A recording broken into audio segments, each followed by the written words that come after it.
Welcome to another episode of The Corner Booth, the official podcast of restaurantowner.com. Today, the restaurant industry is changing faster than ever. Learn from successful independent restaurant operators and other industry leaders as they share best practices that will help you engage your team, delight your guests, and grow your business. Hey, welcome everybody to another episode of Corner Booth. I'm Chris Tripoli with restaurantowner.com, and today we're going to be learning a lot about casual dining excellence. We've got a really good concept that has mastered prime burgers, craft beer, put together nostalgia, a story of automobiles, multiple units, 7 or 8 states. I'm talking about Ford's Garage. Cool concept that we're going to learn a lot about because we have Billy Downs, who is the president and franchisee of the brand. Billy, thank you so much for scheduling some time with me today. Welcome to Corner Booth. Thank you, Chris. It's my pleasure to be here, and thanks for thinking about me and our brand. I'm excited. Well, we love the brand. It is fun, and love to share. Love to learn more about the story as you share it. But before we jump into that, maybe you could just tell the listeners a little bit about you, how you were first maybe interested in jumping into this business, who your early influences may have been. Yeah, I'd be happy to share. So I kind of started at an early age in the restaurant and hospitality business. Come from a family that had hospitalitarians in my grandparents actually owned a catering company. Although I didn't get to work for the catering company, that kind of their hospitality genes kind of trickled through into aunts and uncles, and ended up real job was scooping ice cream, local ice cream store, and then moved into working in restaurants in high school, mostly in the kitchen as a dishwasher, but good darn training for sure. When I went to college, I actually went to Michigan State University, and they have a terrific hospitality program there. And I gravitated towards that and continued working in restaurants through college to gain experience and put myself through college too at the same time. And worked in a number of different food service places, like the college dorm. Started on day one, went in and got right away, did dishes, prep, cook, everything for a couple of years. Worked at a seafood restaurant, an upscale eatery that was in Lansing, Michigan. A place called the Poorhouse Restaurant. It was really where I first started getting kind of managerial experience. I was in college, and that was a terrific learning experience. Also worked at a local college bar, which was a ton of fun. Actually, one of my first key great bosses was the owner of that bar, and really learned how to treat people with respect and treat them well and like family, and carried that throughout my career as much as I could. His name was Paul Grattarola, a great guy. Bar called Crunchies in East Lansing, which many Big Ten people have ventured into Crunchies over the years. Did get really fortunate while I was in college, needed to do a couple internships, and I was able to land one in London, England in the summer of 1987. 21 years old, and friend of our family actually had lived in the Detroit area, an English guy named Mark Evans, and he had gained some wealth and decided at one point to buy a pub for his father-in-law, who had hauled kegs for the Guinness Brewery for 25 years and always wanted to own his own pub. So I went over there that summer and worked at the Prince of Wales Free House in Beaconsfield, England, on the west side of London, and it was just a great experience. And while I was... Is that one called Prince of what? Prince of Wales Free House. And I love it. Free House. Yeah. It was a couple 100-year-old pub. And the Free House at that time meant that they could serve beers from multiple breweries instead of just one brewery. And although I don't know if it's still there today, I hope it still is because it was there for 200 years. But while I was working for Mark over there, he introduced me to another gentleman, a friend of his named Matthew Kirby, who wanted to open a Mongolian barbecue restaurant. And so I kind of was introduced to that concept in Mr. Kirby. And shortly after my internship, they opened up a Mongolian barbecue in Ealing, Michigan, in Ealing, London, on the west side of London. And I went back, I finished college, and then when I graduated, they hired me to go over there and work for them as a manager. So I spent a couple of years in London right out of college, and we grew that brand to 3 restaurants while I was there. And then we made the decision to come back to the United States and be partners, and we opened up a restaurant called BD's, my initials, Mongolian Barbecue and Grill. And together we kind of grew that brand in the United States. I opened the first one in Royal Oak, Michigan. We were able to grow the brand to 37 restaurants. We were in 12 states. We actually did a nonprofit restaurant in Mongolia, in Ulaanbaatar, Mongolia in 2005. Crazy, crazy story. That's a whole podcast in itself, Chris. I was going to say that's going to be a very interesting story. But yes, one day we will have to hit the topic of nonprofits halfway around the world. Yeah.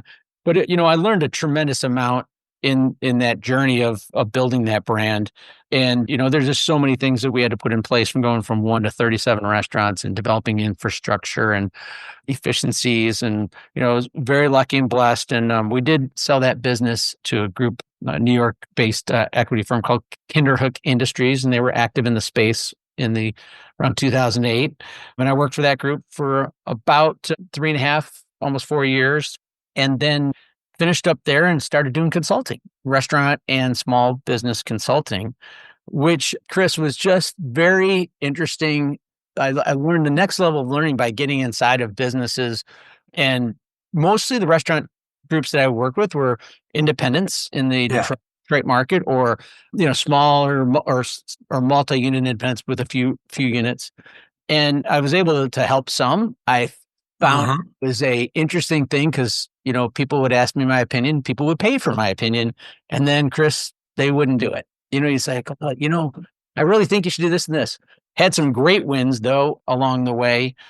One brand I worked with is a great brand out of Ann Arbor, Michigan, called Frida Petitas. And that particular owner, a chef named Eve, she asked for my help. I said, I really think you need to do these 5 things. And I gave her these 5 things. And it was just so exciting to watch her listen, digest the information, do it, and then have it actually change her business. It was amazing. And she's still in business today, doing a wonderful job. And I also had another great consulting gig that I learned a ton with. And it was non-restaurant. It was actually a group out of Detroit area also called Goldfish Swim Schools.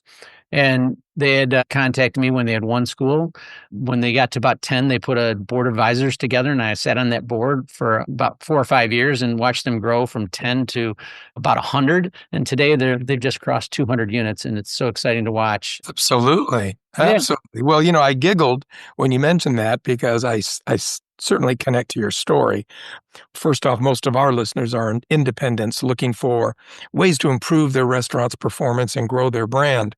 And I spent 25 years operating a restaurant development company that did nothing but consult to the independents. So when you were talking about that comparison about how it's really cool when it clicks, you like the people like you're making recommendations, they're following them, it really clicks.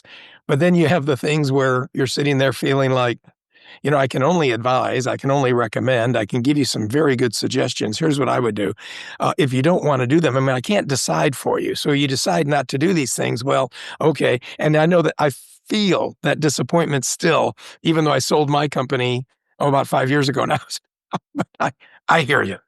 Yeah. It can be rewarding. And, I guess for you sticking through it, one of the things I didn't do was develop a team around me to help me, which was one of the things I missed because, leading a team. And I did feel like I'd probably get back into the restaurant industry at some point. I did that consulting and some other nonprofit work for about 4 or 5 years. And then I ran into Ford's Garage. Crazy. Absolutely crazy. So when you found Ford's Garage, what was the size of the company? How long had they been around and that kind of thing? Yeah, so I ran into them around 2015. They had 3 restaurants at the time.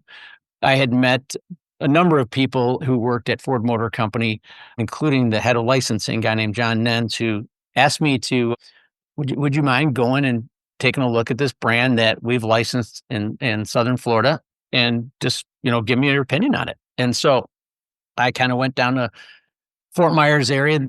At the time, they had 3 restaurants. It was run by a group called the Kearns Group. First one opened in Fort Myers, downtown Fort Myers. We still call that one the OG, the original. And a small footprint, about 4,400 square feet. And I walked into this restaurant, and I was just blown away as soon as I walked in. It had this cool vibe going. It had great music. It had, this Model T car cut in half, basically, because the ceiling was so low, and then booths, and just had this warm, comfortable, awesome environment. And like, wow, this is cool. Then I went on the second one. It was one in Cape Coral, about 20-minute drive away. And this one was a remodel of a old roadhouse, probably about 7,500 square feet, completely different building, but the same energy and atmosphere was duplicated there, and the people, and it was just so fun. And then their third restaurant was actually in an outlet mall in Estero, Florida, also down in that region, and they had converted a restaurant there. And this one was about 6,000 square feet with a large outside patio. And all of them, were just amazing. They were all busy. They were fun. They had this great vibe in all these different, size buildings and buildings. And like, wow, a lot of versatility for this brand. But I kind of came back to John and said, boy, oh boy, you guys got a great brand here. I had a list of, Chris, I don't know, 30 or 40 items that I just thought were cool because their attention to detail is fantastic. And so I just said, I think you've got a great brand, this brand that literally they've been able to celebrate the history of Ford Motor Company through the memorabilia that's in the facility and the walls.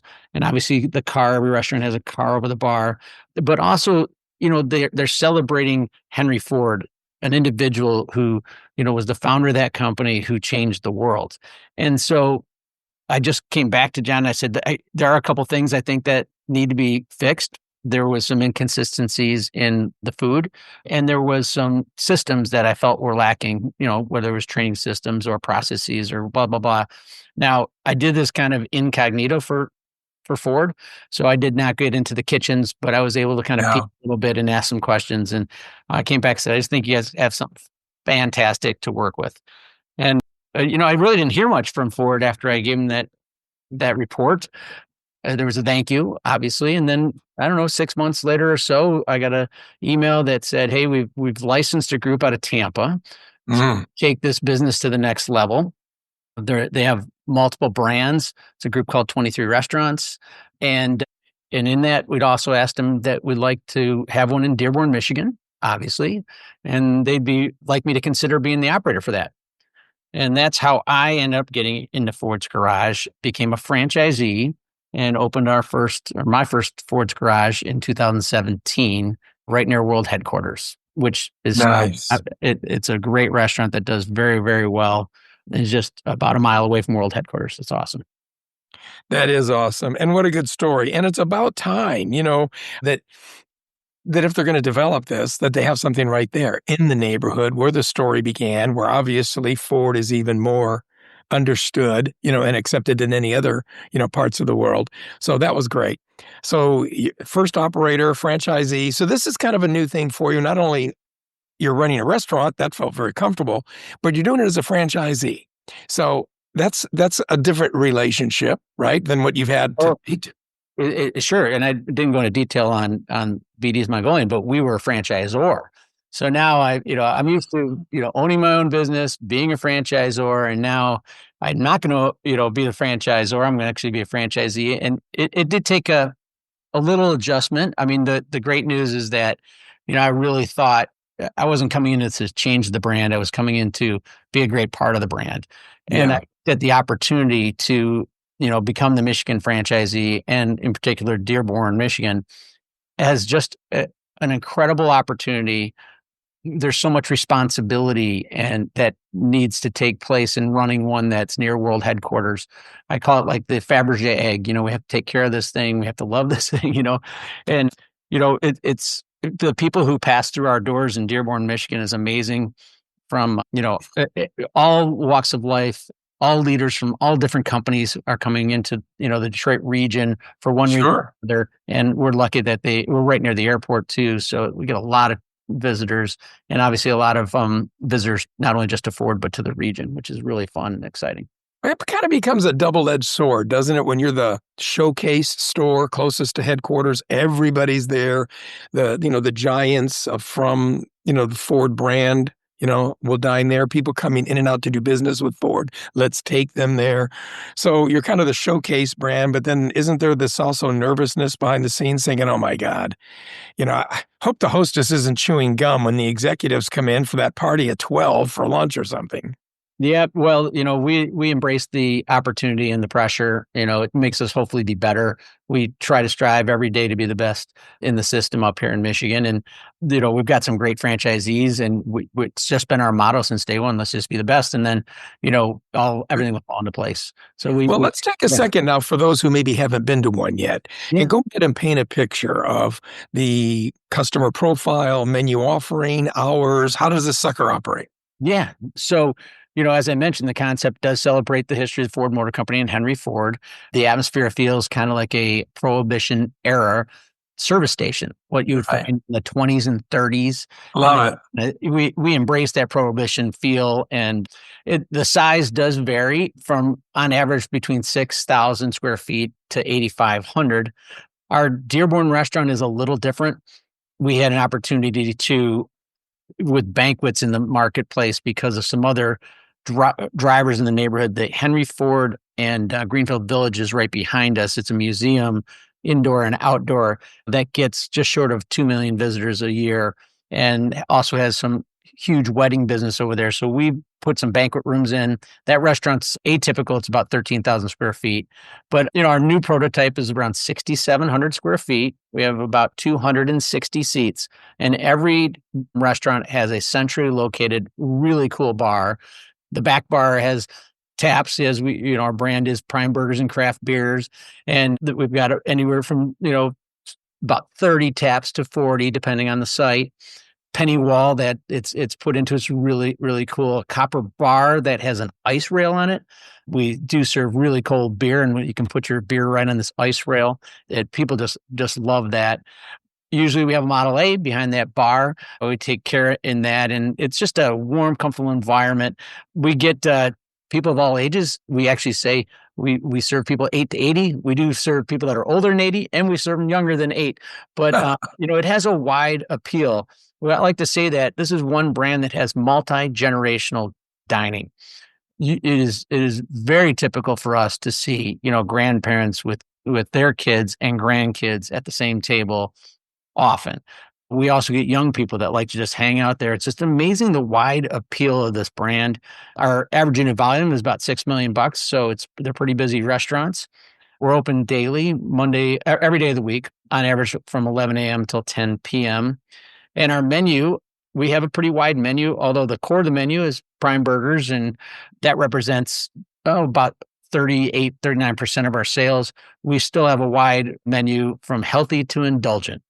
Salads and grilled salmon items and other healthy stuff. And then, we've got, meatloaf and mashed potatoes, and we've got indulgent desserts. And so it's got a pretty wide range. But people really do like the atmosphere because it's unique, it's different, and it's special. Well, absolutely. I mean, I think we can all identify with that. And I think that is exactly what people will find comforting, and is having an interesting experience. I think, and I'd love to have your comment on this. Now, you've been doing this for years. You've obviously expanded and grown, and we're going to talk about the challenges of that too. But how do you find this kind of success measured in the consumer's eye now? What is it that when they're leaving, you think they're holding on to? What's the measure of the experience? In other words, most operators are telling me how it's important now not just to have food that's good, obviously, or a price that's fair. Or we talked a lot before with other operators about, of course, you want to have good service, but it's more than that. There has to be this complete value given to the experience. How do you teach that? How do you see that in your units? Oh, well, you nailed it. Just a lot of different things in that little sentence there. The totality of our experience is what brings people back. But you must remember that we have to really be great at food, beverage, and service. I mean, really, those basics. We pride ourselves in having this incredible atmosphere. We take you back in time a bit, but we are also got, modern offerings, and the combination of being modern and vintage at the same time is kind of unique and special. And as you went into value, our menu kind of, ranges from offerings that are $12 up to, mid 20s. We try and keep that price point in check. We feed the masses versus any one segment. So, we have to have variety not only in food choices, but in terms of price point. And so we do a lot. We have a very robust bar atmosphere from the bars in the middle of the restaurant where you're going to see the bars often full, trying to, it kind of, that bar being full and active is a great thing for the brand energy that comes from the bar into the whole restaurant. But it's also a family dining experience. It is not a bar atmosphere. It's got a bar in the middle of it that's very a focal point, but it's not this crazy bar with shots all the time. We understand it's still a family dining environment, which just works great. And it obviously must, because you're doing well. We compliment you on that. You're expanding, and we're at a time where a lot of people in, say, what you might consider that casual service market segment, lunch, dinner, really good burgers, but other knife and fork items, have been struggling. Full service, that's casual, medium price, some of the things that you have, and they've struggled. National brands seem to be declining in that market segment. You're doing just the opposite. So congrats to you. Well, we are going the opposite direction. It is, it's been carnage out there the last couple of years in casual dining. And, we don't want to be a part of that carnage. And I know a lot of your audience, maybe as independents or smaller, it is very difficult out there right now. We see that casual dining is being, attacked from a number of different ways, that the consumer has choices that might be, at times less expensive or at times quicker. People are busy, and so you do see other segments growing. And then, the upper end seems to be growing too, that people are, willing to spend, high end, not as frequent, obviously, but we're pretty blessed, I think, with that value equation, including the totality of everything we do. We don't take it for granted. In fact, we're putting in training programs and processes to make sure that the guest has a great experience. One thing, Chris, we rolled out this year, it's called the hospitality wheel. It's a new process that our team in Detroit developed and is now brought system-wide into the brand.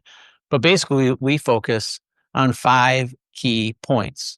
Number 1 is we need to be ready.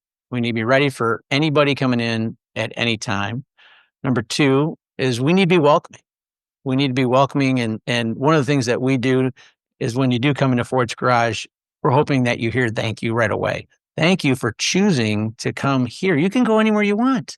And so the third part is this hospitality piece and really taking care of a guest to whatever their needs are while they're there. The fourth bullet point is be great. No matter what your type of food you're serving or what type of service you offer, you have got to be great at the basics of food, beverage, and service. And so focus on being great on that. And the last bullet point is be appreciative. And when we say be appreciative, it's not just to the guests. We start with our own teammates of being appreciative and respecting one another, taking care of them like you would take care of anybody else.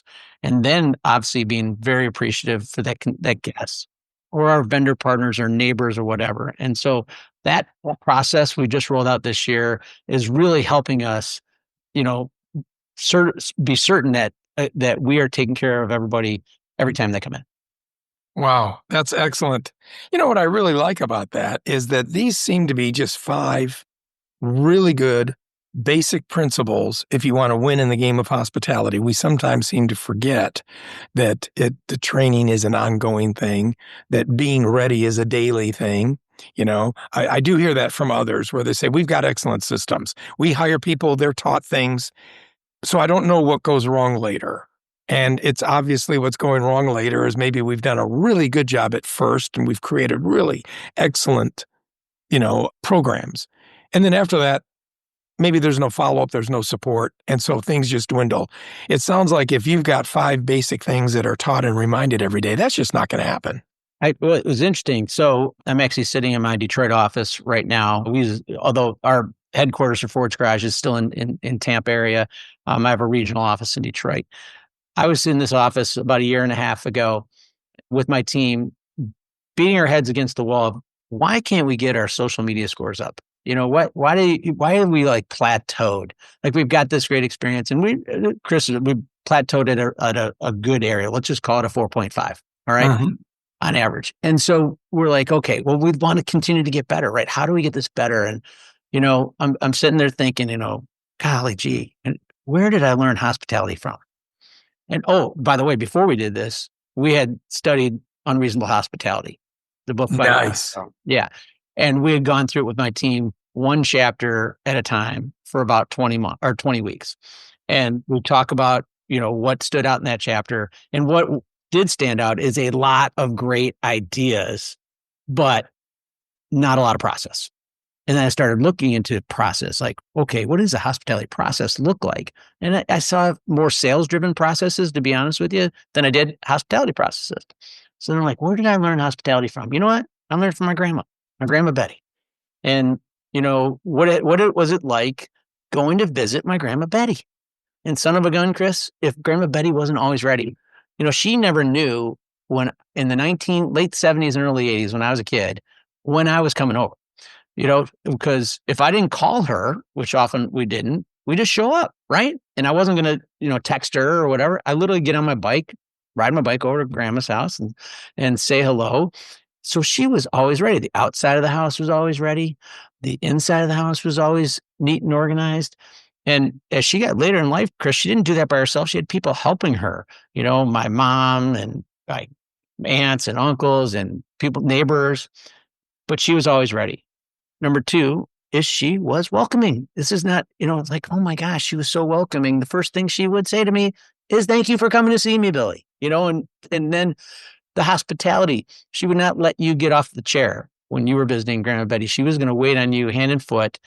And it's just it was in her being, her DNA, was just, she was going to take care of you.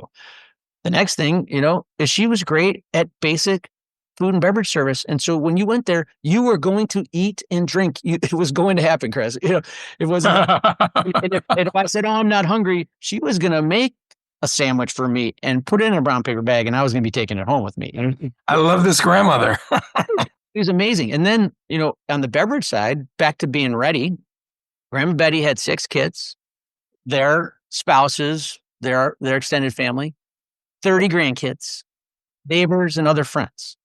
And for anybody she could anticipate coming over, in the basement was a refrigerator full of their drink. Everybody's drinks were covered. Obviously adult beverages, there's a lot of Budweiser and other things in the fridge. For the kids, there were soda pops and stuff. For me, it was a Coca-Cola. And it sounds funny, Chris, but in my house, when I grew up, we had other things to drink, but no soda pop. We had Tang. You remember Tang? Yeah, I do. And Sunny Delight, I think, came out back then and stuff. So, so a soda, when I got over there to have a cold Coca-Cola, and she would have ice, clean glass, or the Coke. I remember getting that. It tasted so great. And then when she made me a sandwich, she used to make me a peanut butter and jelly sandwich. That was my favorite. And she always had peanut butter and jelly there. Of course she had something for everybody. And then she would, cut it up in quarters, and then she'd put it on a doily. And even when I tell this story to our team and other people, they don't even know what a doily is, so right. Just tell them to Google it. But then the last thing is, I mentioned to you, she was so appreciative. She would thank you.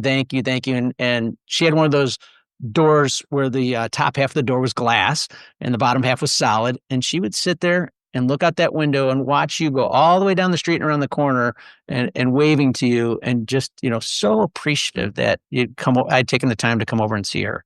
And that's I literally just stopped right there and said, oh my goodness, we have just created something.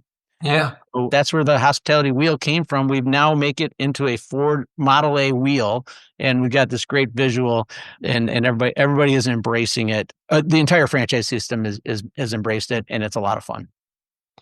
I think that's just a fantastic story. And I bet every listener is probably nodding their head thinking, you know what? I have someone like that in my family. I mean, good service is personal. There's got to be somebody that created that impact. Somebody, it was your grandma Betty. To somebody else, it might be somebody else. But boy, if we can harness that like you have and teach it to others, we're doing a great thing. So that kind of takes us to your role. I mean, in 2017, you got involved. You did Dearborn. You did your first unit. So it's been 8 years since. The company has seen some incredible growth. Can you give us some highlights of what you've done since 2017? And through that, how does your role change? Yeah. So the brand was growing out of Tampa, as you know, and we ended up getting into 8 different states the last few years: Florida, Michigan, Kentucky, Indiana, Texas, Virginia, New York, Ohio. In my world up here, we were looking to do our second unit. But first of all, Dearborn is the highest volume unit in the company. It is the biggest footprint in the company. Okay. It's like a multi-unit restaurant within itself. And because of the banquets and such. So we were slow to actually do our second unit, and then COVID hit. And COVID, depending on what part of the country you are, was a little rougher than others. In Michigan, we were lucky enough to get shut down not once, but twice. And, for your Michigan listeners, it was painful. In fact, the Florida restaurants received a huge lift because things were wide open down there. Now, I don't want to get political, but that was the reality of the situation. And so we were slow to grow in Michigan until after COVID. In 2023, we opened our second unit in Novi, Michigan. And then just recently, we opened our third in Utica, Michigan, on the north side of the Detroit market. So along the way, there was going to be a change in leadership down south. When that happened, Chris, I just raised my hand. I got to be honest with you. I just said, you know what? If there's a change, I'd be very interested in running the brand. And the board hired me, and I've been in place now for a little more than a year to not only be the Michigan franchisee, but now the president of the brand. And it is not come without challenges, that's for sure. Yeah. The environment, as was mentioned before, is tough. It's not just that you have competitive set, chipping away at us. There are just so many challenges, whether, construction is expensive. The cost of buildings. I mean, we have seen such a huge increase in certain areas, line items like equipment, that has just skyrocketed over the last, 5 years. And although construction costs in general have leveled off, they certainly are much higher than they were going into COVID. Your probably deals with, labor opportunities and challenges. So for us, there are a number of things that we are trying to business model. So if I'm an independent restaurant or looking to do a second or third restaurant, well, figuring out that box and how it economically works and what your return on investment is. And so back in the days when I did BD's Mongolian, wow, it was I don't want to say it was easier to make money, but Chris, it was easier to make money. I'm just and our return on investment was a little more than 3 years, and now, we struggle and work very hard to keep it 5-year or less return on investment. Because typically our franchise, and that is incredible. Really, that's a tribute to maybe the volume you're able to do and the margins you're able to correct. Because we're running, with a lot of people at 7 or 8. Yeah, and for trying to roll out a brand like this, that we have to keep it under 5. So okay, and it is a challenge, but you nailed it. Our volumes right now help us with that return on investment, and so we are strategic, working with all kinds of tools, including AI tools, to work on real estate selection. We use a number of tools, but one of them is a platform called Placer AI that can help for both real estate and marketing. Not a cheap thing, but it does track cell phone data, and we can actually figure out who's going in and out of our buildings, not necessarily their names, but the type of person they are and that kind of stuff that can help us make better decisions on, our next site having high or low volume, or does it have the right demographic stuff that's working at our best units. And we're learning a lot about, we actually are very successful in markets that has something else going on around us, shopping or, as a driver like the museums behind us in Dearborn, And is that something that maybe you could pass on to people who are just beginning to grow? The fact that you've got to be intentional about finding your location, and that typically the best location is probably one that does have other activity around. You probably have not only main draws like shopping, theater, but a ton of other restaurants that are around you as well. Yeah, we love getting in Restaurant Row with Ford's Garage, to be honest with you. Mm-hmm. But if you're looking, if you are an independent, it sometimes you can have such a unique and special offering that people come to you. But in general, you'd rather be in the trade areas where the river's flowing.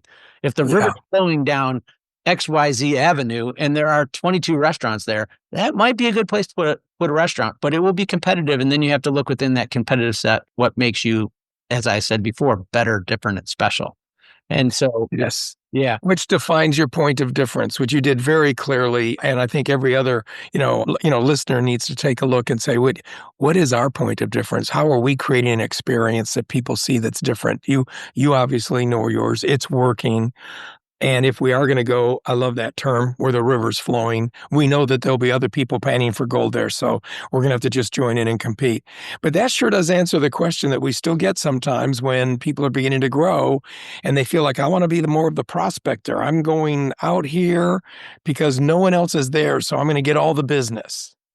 I don't know about that one. I know it. Well, you better be great. Number one, people are going to have to travel to you. And then, I see other ones that will do that. Do you want to go into what will like a greenfield area, a growth area? Boy, you're on the phone, I believe, from Texas today with me, and yes. and just to see the incredible expansive growth that's in the DFW market and Houston, and so you see brands taking a chance going out on the fringe with the hopes that eventually more and more people will live there. At the same time, you got to know there's more and more competition coming too. So right. It is interesting. Yes. I have seen a couple of unique brands here in the Detroit area that have gone in some very challenging locations with not a lot of people around and made it, but they are unique and different. Well, and Detroit as a market seems to be discovering some, I guess, downtown success. Stadiums, sports are alive and well. It's always been sort of a kick in the face to Detroit with pro sports. And here we are now with the Tigers on top, and everyone can't wait for the Lions to go win again. Are any of your locations close to that sports generation? Well, it's funny that you mentioned that. So historically, the Detroit, most of the sports activity is back down in the city. It had been basketball and football had moved out of the city and is now back down there. That district, we call it the entertainment district of Detroit, is thriving right now. And a lot of it is due to the success of the teams. You had mentioned the Tigers. Yes, they're by far, it looks like they're the best team in baseball right now.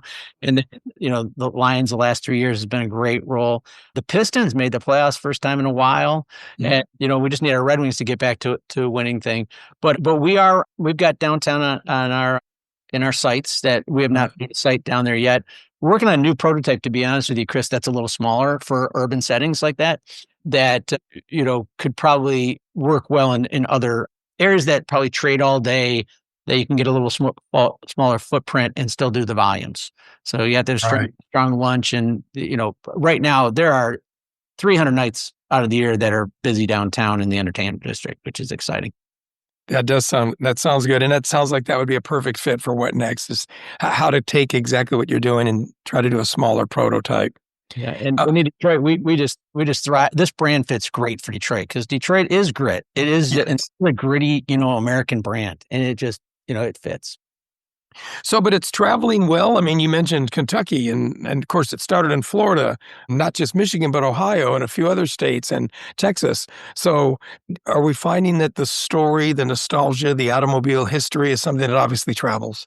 Yeah, it is interesting. And so did Henry Ford travel, by the way. The first one in Fort Myers, Florida was opened up because Henry Ford had a winter estate just about a half mile outside of downtown Fort Myers.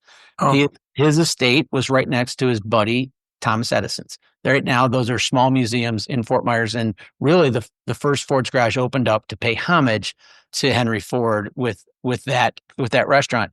We have a lot of success in, I say, Southwest and Western Florida initially from 2012 and 13, 14, with a lot of Michigan transplants that are down there, retirees and that stuff who came in. And then the word is spread. And we focused a lot of development along the I-75 corridor that goes all the way from Michigan down to Florida. You see states that we're continuing to develop in. I'd mentioned, we're already in Ohio and Kentucky. We're going to be going to Georgia. We're going to be going to Tennessee. And then we've had a little fun on trying the brand outside of areas where you would think Ford had a large presence. In fact, when John Nens, interviewed me after, I visited the 3 restaurants, he said, "Billy, where will this work?" And I said, "Well, this is going to work anywhere Ford has presence. It's definitely going to work there." But now we've gone up, and last year we opened in Long Island, New York, and we're doing great. We opened in Richmond, Virginia. We're doing great. And so we're probably going to start developing more sites along I-95 all the way up to New York. It's going to be fun. We went to Texas, which number one selling vehicle in Texas is the F-150. Plano, Texas, it's doing really well. You're going to see us open in the coming years in New Jersey and the Carolinas also. So great. Yeah. We have, we want to do like 6 to 10 a year over the next 3 years. Looks like we have a good 6 or 7 on the docket for next year. And it is a lot of fun. We're looking for great operators, by the way, that would be interested in possibly having a franchise in their home market. We want to find people, and we're doing a lot of fun things with dealerships and partnership opportunities with local dealers too. So these are all franchises. And are most of the people that are interested in doing this doing like multi-unit development agreements, or do you really prefer that, single hands-on one franchise operator? That is a really good question. We would like each potential franchisee to have at least 3 restaurants in their area, but we are open to opportunities in towns that might not have 3. So a minimum of 3 is where we're at. And then we do want that local presence, that this is their home market. We want them to be the community that they're in. Yeah. I know we're getting close to running out of time. I'd love to get a comment, though. You talked about some of the industry challenges that people are facing, obviously opening costs, equipment, how it takes a long time to find a site and get the financing. Of course, a tight labor market, that's been slowing people down when it comes to growth, too. What about some of the other maybe operating challenges that people are facing? There seems to be some consumer blowback, I guess, with restaurants sharing the additional costs of how hard it is to operate a restaurant. By that, I mean, additional fees, a labor living wage fee. Should that grow? Most people use credit cards. Should we be adding a credit card fee, or should we put it in their price? These questions come up, and it's not an easy answer, but I'm going to ask you, what's yours on those 2 points? Well, it is amazing. I mean, it probably, it got enhanced, or it grew a lot during COVID, where you saw the charges come up. I know that I think the consumer has a number of things going on there. One, I think they have tip fatigue. So let's start with tipping. I believe that if you're provided a service and you can sit down at a table and people are going to bring you stuff, right, that it is a tipping environment that's been well accepted, blah, blah, blah. But, when you're going to some of these quick service places that, you're prompted and feel almost obligated to make a tip, is really been off the consumer. Sorry about using that language, but I think that is. Yeah. If then you are to put on a surcharge for a credit card processing fee, which, these are, your independents are paying 3% probably for fees. Yeah. So yes, they are. A lot of them are like, they just don't have the extra margin in there to pay that 3%. So they're forced to put it on the bill. I'd say that is probably, the common ones are, is there an automatic gratuity put on the bill? And then is there a credit card charge? The other, wage related stuff that you're seeing out there, I just think philosophically, I believe we need to find ways not to put a bunch of these charges on there. At Ford's Garage, we don't put the credit card charges on there. We do some gratuity for large parties, but that's pretty much where we try and keep it. So, but yeah, it's tip fatigue, it's charge fatigue. Obviously, there's legislation that's been bouncing around, both local legislation and national legislation. I do work as a Hill runner for the National Restaurant Association, and I'll go to the Hill once every couple of years to, fight for rights. And one of those things, the credit card fees are just ridiculous. When I worked overseas, it was peanuts that you were paying for credit card fees. In fact, today, transaction fees in the UK and Europe are far less than they are in the United States. I've heard that. They're like half. What the I heck think is it's less than half. It's crazy. Yeah. And there's a problem here and an opportunity, but again, I'm trying not to get political, but it is your audience. It's my business, your business, and Yes, it is. and everybody is dealing with these fees, everybody, and they're outrageous. So I hope that can change in the future. I hope that they open up different tributaries to make credit card processing easier and less expensive. Well, we certainly appreciate your work, your diligence with assisting this and continue to be a hill runner. And I certainly appreciate your time and sharing the story and the views. I've really, really enjoyed the principles that you've been able to share on operating, growing, certainly handling of people and hospitality, all things that we, can hold dear to our heart and learn from. So hopefully some of these points, everybody, will help you with your business grow and prosper. And so, Billy, we say thank you so much and continued success to you and everybody that makes Ford's Garage so great. Chris, our last bullet point of our hospitality wheel is be appreciative. I'm appreciative and thankful for you having me on. Have a great day, buddy. Yes, thank you so much. And to everybody else, go make it a good shift. We hope that we can meet up really soon on another Corner Booth. Thanks very much. Thank you for joining us on the Corner Booth. We'll be back next Tuesday with more inspiration, insights, and industry best practices to help you engage your team, delight your guests, and grow your business.